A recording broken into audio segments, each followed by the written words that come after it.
From the campus of Yale University, this is Business Talk with Jim Campbell, nationally syndicated across the country on the Biz Talk Radio Network and coming to you from our flagship stations, Yale Radio WYBC and 1490 AM WGCH Greenwich. All talk and all business, 60 minutes of radio with leading figures from the world of business along with the business of politics and sports. The little understood but defining role White House chiefs of staff play in the success or failures of presidents. We're going inside the presidencies from Nixon to Trump, the first behind-the-curtain look at the wizards of the White House from Bob Haldeman to James Baker to Reince Priebus. Who's the best? Who's the worst? What works? What doesn't? All today on Business Talk with Jim Campbell. Chris Whipple is an acclaimed writer, journalist, documentary filmmaker, and speaker, multiple Peabody and Emmy award-winning producer at CBS's 60 Minutes, ABC's Primetime. Most recently, executive producer and writer of Showtime's The Spy Masters, CIA in the Crosshairs. Got a provocative new book out. It's gaining buzz by the day. The Gatekeepers, How the White House Chiefs of Staff Define Every Presidency. Welcome, Chris. Good to Thanks for having me. You know, I've been interested in doing this for since the book came out because I go back to when I was at Tufts, and kind of a nerd move, you had an option to do a thesis instead of classes your senior year, and I was going to write on White House organizational models. I didn't end up doing it because I didn't want to have miss classes. So it's a topic that I've been interested in for a long time. As goes the White House chiefs of staff, so goes the presidency. Is that kind of what you've come up with? You know, it's really an incredible story, and it's stunning to me that nobody's ever written this book before, because when you think about it, it's really the untold story of these 17 living White House chiefs, all of whom I spoke to. And yeah, one of the lessons that comes through in the book is that every president learns, sometimes the hard way, that you cannot govern effectively without empowering a White House chief of staff as first among equals in the White House. And we can talk about some of the reasons why, but modern history is littered with the wreckage of presidencies that didn't understand that. Just briefly before we jump in, what's the job description?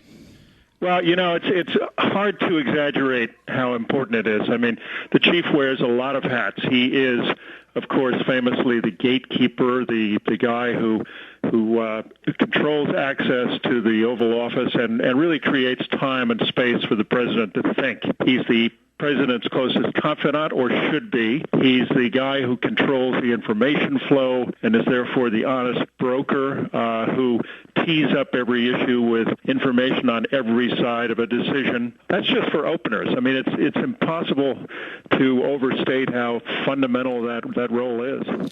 I thought it was interesting, the comment that, every president puts 3 pictures in his office that kind of reflects who their ideal role model was. And the pick of the chief of staff is almost a reflection of their inner security, right? Will they take someone and empower them, take somebody who might know more than them, et cetera? Yeah, no question about it. I mean, it was Richard Norton Smith, the historian, who told me that, every president reveals himself by the portraits he hangs in the Roosevelt room and the guy he chooses as chief. And, this book is not just, The Gatekeepers is not just a book with lessons about White House management. It's really the story of these unbelievable characters. I mean, Aaron Sorkin couldn't have dreamed these guys up, from H.R. Bob Haldeman under Nixon through Don Rumsfeld, Dick Cheney, James Baker, Leon Panetta, Rahm Emanuel, and of course up to the present. So I've tried to really humanize these guys, and they tell all kinds of stories that you've never heard about the presidents they served. People obviously will be interested in this. What's your assessment of how the Trump presidency has gotten off to start from an organizational point of view? And from an investment world, it almost looks like a family office. Yeah, governing is tough. It's really nothing like running a Manhattan family real estate business. And Trump is finding that out, and some of his predecessors have learned the same lessons. We'll see if any of them take with Donald Trump. This is the most dysfunctional White House in modern history. There are a lot of reasons for that. Some of it is rookie mistakes by Reince Priebus, and there have been rookie mistakes galore. But the more fundamental problem is you've got to have a president who really wants someone in the room who will tell him what he doesn't want to hear. It's not at all clear that Donald Trump is ready for that.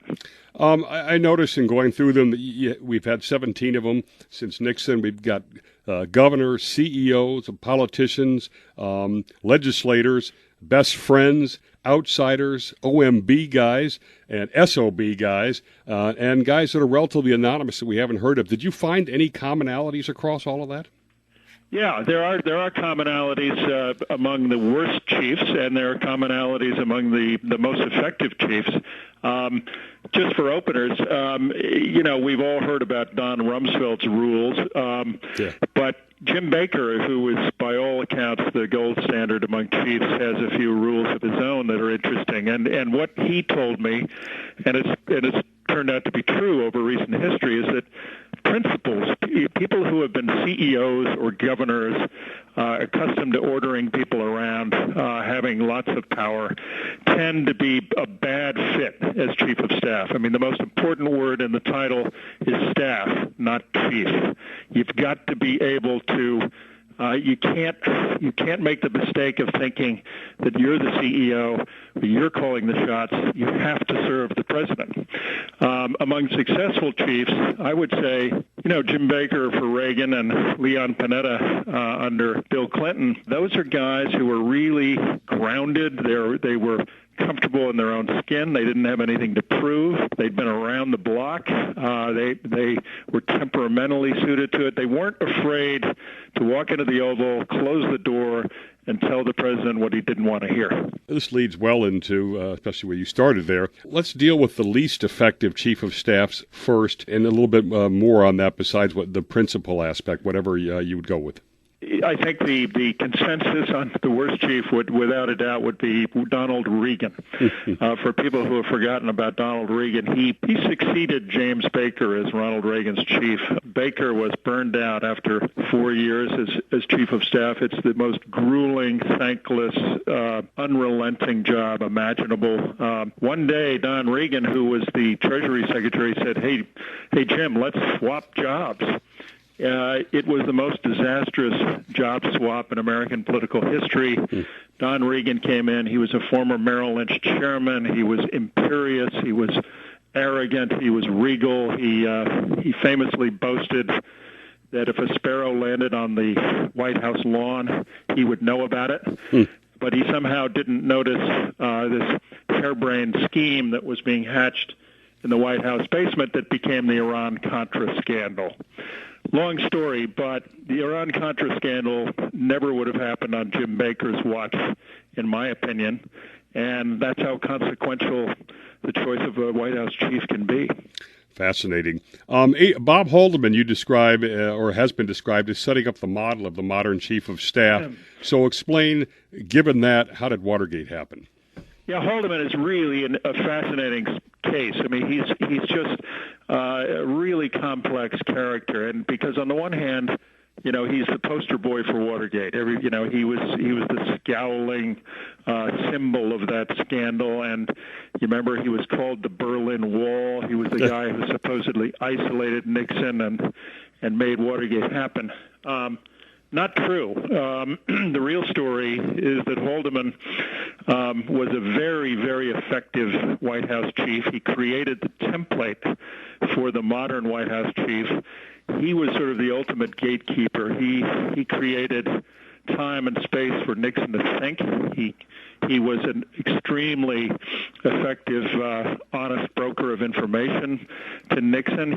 He ran a really tight ship, but his fatal flaw was that when Watergate took place, he was unable to confront Nixon with the unpleasant truth. He just couldn't speak truth to power, and that was his downfall. We got about a minute to go in this segment. It looks to me like, and you can see if you agree, that the worst model for for that is the spokes of wheel. Yeah, it was Jerry Ford who followed Nixon, of course, as the quote-unquote accidental president when Nixon resigned.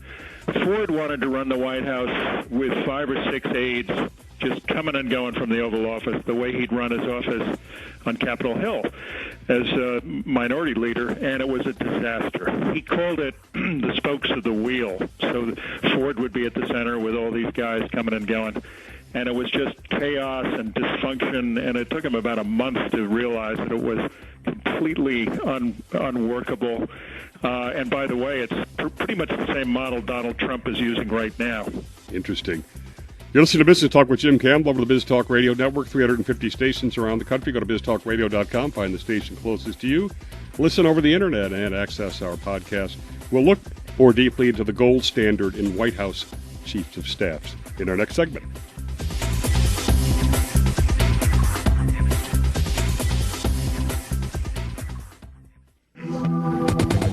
We're back with Chris Whipple. He's got a new book on White House Chiefs of Staff. We'll look at the positive side of the ledger now, and he defined James Baker as the best.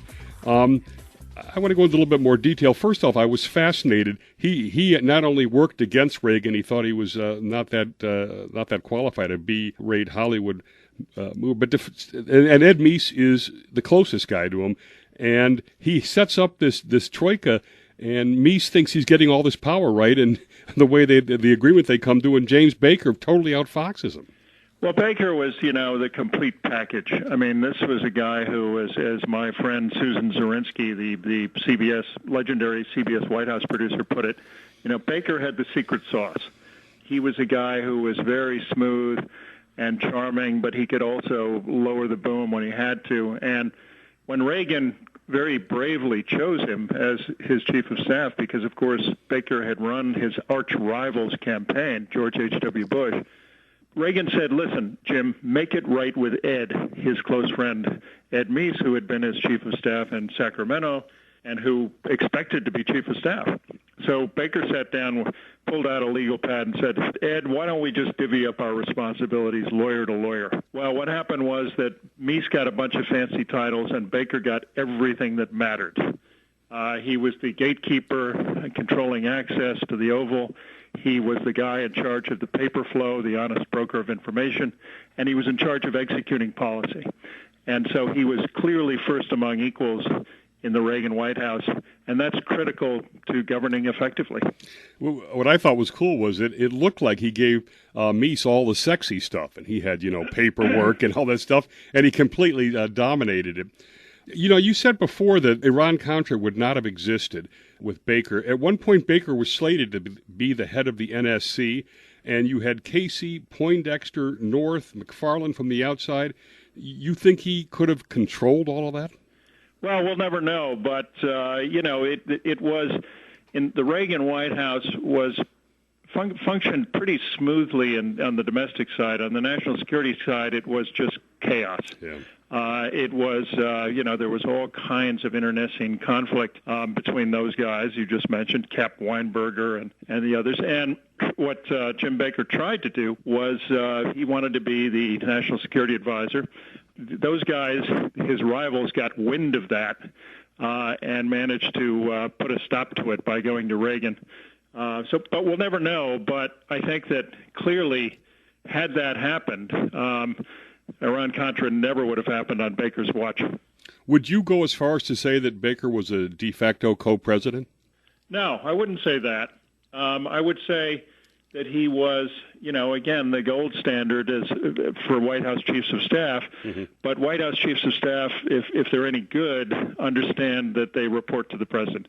One of Don Regan's problems was that, as Ken Duberstein, Reagan's final chief, put it to me, he said, Don Regan thought he was CEO and Ronald Reagan was the retired chairman of the board. I always remember, Chris, in Reykjavik, that picture, there's Reagan and Bush by the fire, and Regan is leaning in like he's in the middle of the picture with them. Yeah, Stu Spencer, who was the campaign guru, the guy who ran Reagan's winning campaign against Carter and who's a real wise man about this stuff, he said, boy, I knew Ronnie was in trouble when I kept every photograph I saw coming out of the White House, Don Regan was elbowing his way into it. Okay, let me ask you this. Does Baker bear responsibility on that job switch for Regan ending up in a job that Baker might have known he was completely ill-suited for? I don't know that that's fair. I mean, I don't think that Baker necessarily could have known that. What is clear is that Nancy Reagan's usually infallible antenna for bad personnel choices somehow failed her on this occasion. I mean, she later wrote in her memoir that Reagan, his favorite word in the title was chief, not staff, and she said it was the biggest mistake of the Reagan presidency. And, of course, hanging up on Nancy Reagan by Reagan ended his tenure. Let's look at gold standard number 2, and that's Leon Panetta. And we have the Clinton administration gaze in military whitewater, Vince Foster, sex scandals, Hillary care fails, undisciplined, Hillary and Al Gore actually helping run all that stuff. How did Leon Panetta get control and turn it around? Well, what happened was that Bill Clinton spent almost all of his time picking his cabinet and almost no time picking his White House staff, which is more important. He chose as his White House chief his good friend, Mac McLarty. He'd known Mac McLarty since kindergarten, and Mac is a very able, very smart businessman, and the problem was it wasn't Mac's fault. The problem was that Clinton didn't want a strong chief. He didn't want to be disciplined. He wanted to run the White House himself. Sound familiar? Yeah. Anyway, it was a disaster. I mean, a year and a half in, he was dead in the water. I mean, he couldn't get any traction on the big issues. Panetta came in and really turned the White House around with help from a very able deputy named Erskine Bowles. They really managed to organize that White House, and I think Bill Clinton might have been a one-term president without Panetta. Do you come out of the Mac McLarty experience that a best friend or a close friend should not be chief of staff? Or generally speaking, I would say yes, that's true.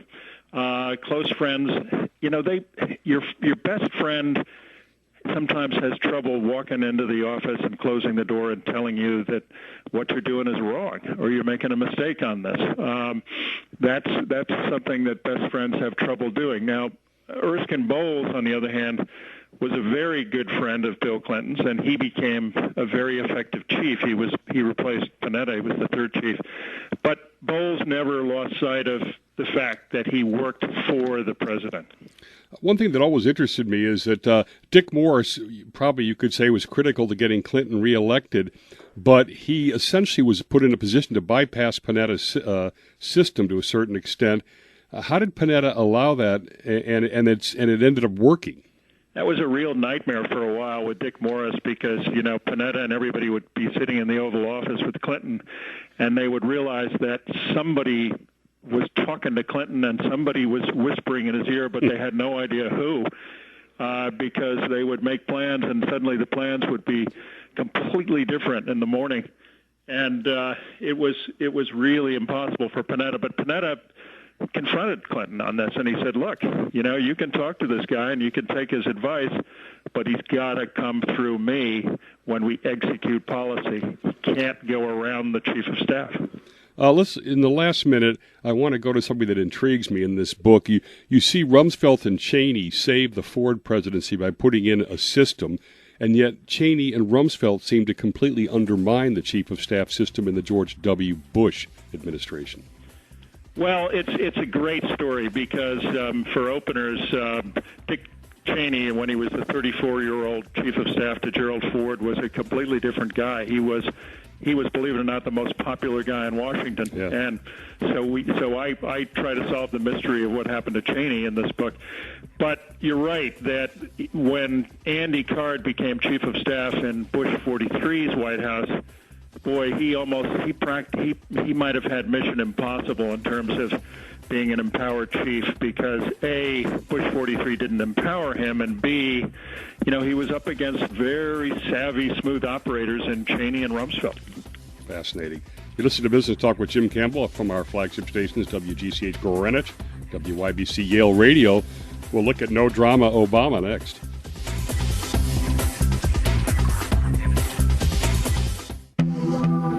We're joined by Chris Whipple. His new book is The Gatekeepers, How the White House Chiefs of Staff Defied Every Presidency. And I want to start off with Rahm Emanuel. I said No Drama Obama, but Rahm is like all drama. and had a fair amount of success, right, with a lot of turmoil as well. Well, there's a great anecdote scene in the book when Barack Obama realizes he's going to win the election, but he calls a secret meeting of his closest staff, mostly Chicago people, and he invites Clinton's former White House chiefs. So there's Erskine Bowles, and Panetta's on a speakerphone, and the first thing Bowles tells Obama with all these Chicago guys around him is, "Leave your Chicago friends at home." And of course, everybody glares at Bowles, and Obama proceeded to disregard that advice. But Rahm was the guy I think Obama needed in the first year of the presidency. He had a major crisis. He needed an economic crisis. He needed to pass a lot of stuff. Rahm knew the Hill better than anybody. Managed to get that stimulus passed pretty fast. Managed to get health care done, however messily. So I think he was pretty effective at the beginning of the Obama administration.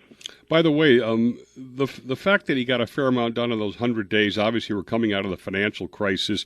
So is it an unfair comparison to look at what's appearing to be Trump's lack of production in 100 days because he doesn't have the same crisis environment?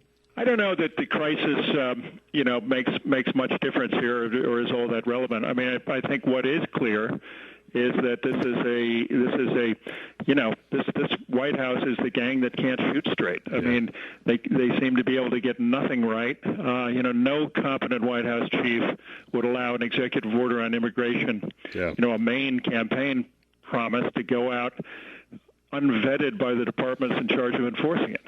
And it's been mistake after mistake after mistake. So I don't know that there's a real comparison here, but it's clear that this White House is really off the rails. Off the rails. Is it fair to say that Obama was not enough of a smoozer? That I have this vision of him almost like Carter, just reading tons of stuff, brilliant, but not really able to translate it into with the charisma or whatever's needed to get stuff done on the Hill.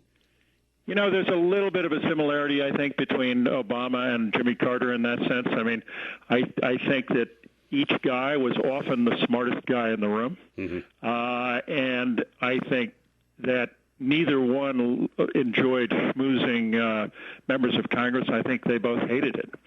Having said that, when I spent a lot of time talking to the Obama chiefs, and Dennis McDonough will tell you that, the atmosphere on Capitol Hill was so toxic during Obama's second term that not only could you get nothing done with the opposition, but they would literally say to McDonough when they came to see him, "Don't tell anybody I was here." Pretty tough to reach across the aisle when you're dealing with that kind of partisanship. And that leads right into the next chief of staff, who was designed as a smoozer to business and hopefully get stuff done on Capitol Hill, Bill Daley, and a Chicagoan. Explain why he was not that successful, and also explain, when you're handling a best friend, Valerie Jarrett, that was a problem for Daley and Rahm, right? Yeah, I think so. I mean, maybe less so for Rahm. I think Daley was an awkward fit. He was brought in because they thought that he could build bridges to the business community, and he certainly had a lot of friends in business. But it was a tough fit in the White House because you had a staff that really wanted to change the way Washington worked. I mean, you had a young campaign staff who were now ensconced in the White House. Daley really represented sort of the old Clinton guard. And Daley didn't really hit it off with Obama either. I mean, I think Obama really liked people who got deep into policy, people like Dennis McDonough, people like Rahm. Mm-hmm. That wasn't Daley's strength, so it was an awkward fit. One thing that was in here that was kind of a revelation to me that made me feel good is one of the reasons I thought Obama had a great opportunity was to come in and do a Nixon in China with the domestic budget situation, tackle entitlements, get a long-term bargain. And you say he was, in this book, totally committed to that, and one of the biggest disappointments. Yeah, I mean, he really wanted a grand bargain. Obama did. And Daley's very candid about it. Daley said, "Look, we couldn't get it. That's on me." Now, obviously, they would say that John Boehner just couldn't deliver the hard right, which is certainly true.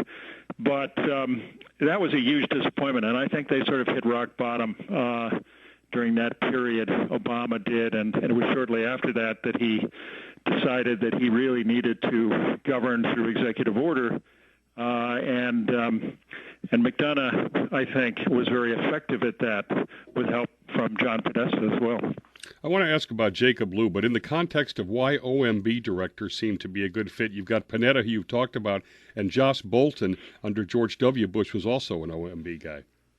Yeah, it's a pretty good credential to have if you want to be White House Chief of Staff. I think that being an OMB director and being a budget person gives you a lot of discipline.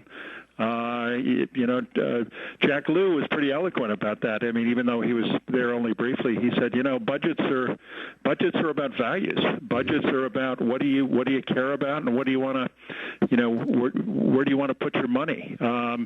And they tend to be pretty successful. All right, you started off by leave your Chicago friends at home. Did Jimmy Carter make a fundamental mistake by not leaving his Georgia friends at home? Well, he put his Georgia friends in the wrong jobs, in my opinion, and in the opinion of a lot of the senior Carter advisors that I talked to, people like Stu Eisenstadt and others. Ham Jordan was one of the most brilliant political strategists who ever came down the pike. He wrote that famous memo, the 59-page memo about how to make a peanut farmer a president, and it worked. But Jordan was the wrong guy to be chief of staff. Jimmy Carter didn't even give him the title until 2.5 years in. And it wasn't until the last year of his presidency that Carter put the right guy in the job, in my opinion. That was Jack Watson. But it was too late to save the Carter presidency at that point. In Ford administration, it's interesting that Cheney's, I don't know if his Secret Service or his nickname was Backseat, but by George W. Bush it was Big Time. Did you come up with a succinct reason as to why the fundamental change? People say the heart attacks, etc. His actual Secret Service code name was Angler, but you're right, his nickname was Big Time under W. And it's funny because the chiefs themselves often kind of look at each other and say, whatever happened to Cheney? And there are a lot of different theories. I mean, Brent Scowcroft, his best friend, thought that it was Cheney's heart condition that changed him. Some think that he went to the so-called dark side as CEO of Halliburton. And, I think Cheney would say, this is nonsense. I didn't change. The world changed on 9/11. But Cheney's certainly. I mean, my own theory on this, I think, is that Cheney got to a point where he really, as vice president, he wasn't running for any other office, and he could tell people exactly what he thought. And he did. George Herbert Walker Bush, I find it interesting that he saw firsthand the Baker model. Baker's his closest friend, and yet he doesn't use a model like that in his own presidency and hurts himself. I think that's true. I think George H.W. Bush, under Reagan as vice president, saw that, Baker was really extremely effective, but by the same token, I think he felt that Reagan was, being micromanaged and scripted, and I don't think that George H.W. Bush wanted that. But in my opinion, he made a tough choice as chief of staff. I mean, John Sununu was terrific at managing up, dealing with George H.W. Bush. Not so great managing down. He was very tough on the staff. Again, one of Baker's rules: former principals tend to be a bad fit. This is a former governor who really loved to order people around. One of the things that appears to be, and we got down to a minute in this segment, that appears to be somewhat of a revelation is you talk about a real rift between 41 and 43, between father and son, over the Iraq War. No, it's absolutely true. And James Baker and Brent Scowcroft and Stu Spencer were all extraordinarily candid, and this is something that Baker's never talked about before. But the story is that Bush 41 was so concerned, so troubled by the way Colin Powell, the Secretary of State, was being was being cut out in his son's administration, that James Baker went privately to Powell with 41's blessing and told Powell he should go in and tell George Bush 43, this is not what I signed up for. In other words, to fall on his sword. But Powell wouldn't do it. You're listening to Business Talk with Jim Campbell. Our final national segment is on deck next. Can a Trump presidency succeed without an empowered chief of staff?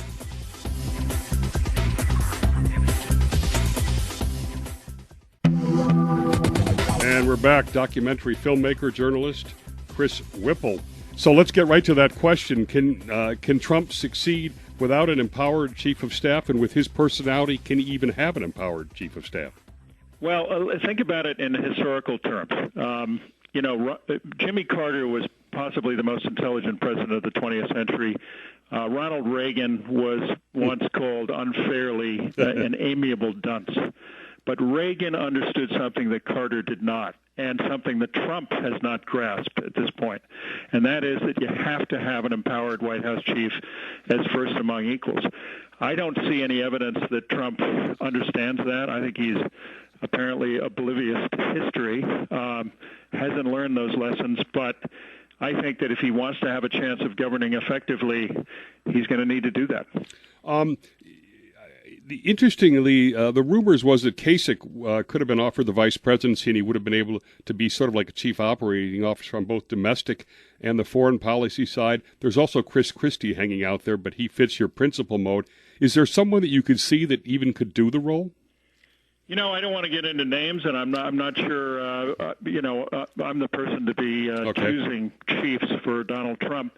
But what I can tell you is just sort of the patterns that I've seen and that I talk about in the book.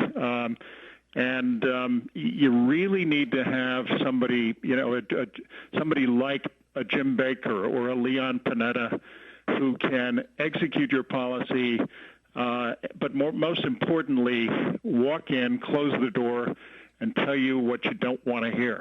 Don Rumsfeld told me that the White House Chief of Staff is the only person other than the president's wife who can do that, who can go in and deliver a really tough message.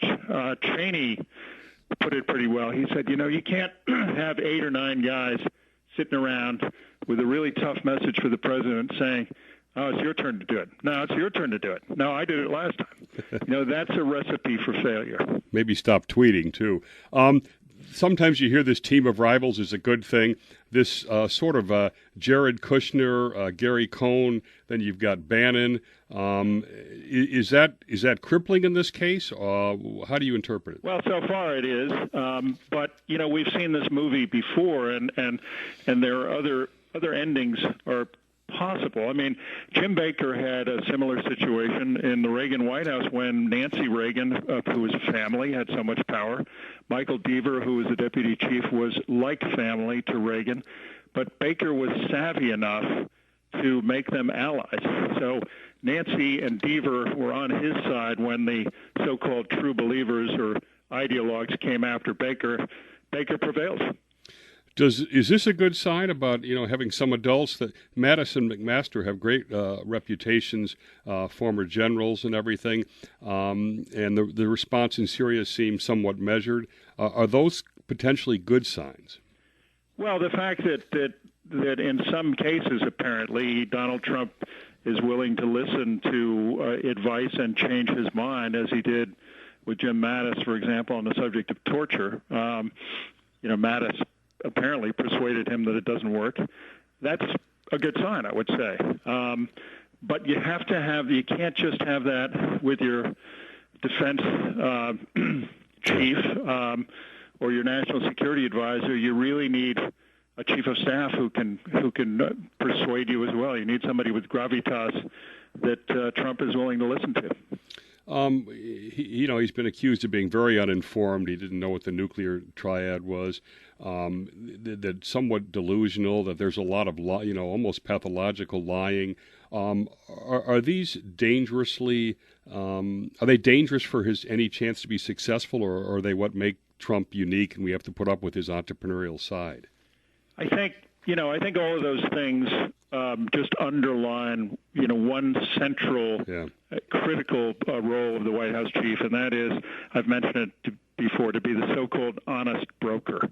When all else fails, when the president is listening to disinformation or erroneous information or alternative facts, you need a White House chief who can tee up decisions with real information.